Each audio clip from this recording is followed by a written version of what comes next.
જય સ્વામિનારાયણ।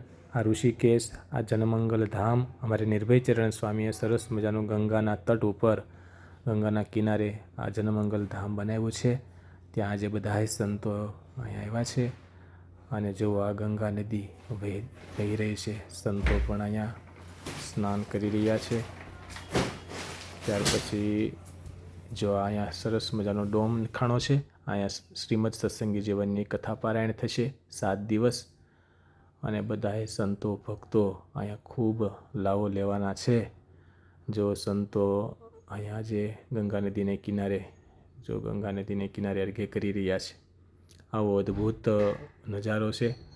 બધા હરિભક્તો ખાસ જ્યારે આ બાજુ આવો ત્યારે લાભ લેજો। અહીંયા જો સંતો દરરોજ સવારે ગંગા નદીને કિનારે સ્નાન કરી ખૂબ ભગવાનને સંભાળી ભજન ભક્તિ કરી સ્નાન કરી અને ત્યાર પછી અહીંયા સરસ મજાનો યજ્ઞ થાય છે। જો 11 જનમંગલના પાઠ અને 1 વંદોનો પાઠ એની આહુતિ અપાય અને સરસ મજાનો યજ્ઞ થાય। બધાય સંતો જો યજ્ઞ કરી રહ્યા છે। જો ભક્તો દર્શન કરો। જ્યારે પણ અહીંયા આ બાજુ આવો ત્યારે ખાસ અહીંયા ભજન કરવા રોકાજો। ખૂબ લાભ લીધા જેવો છે।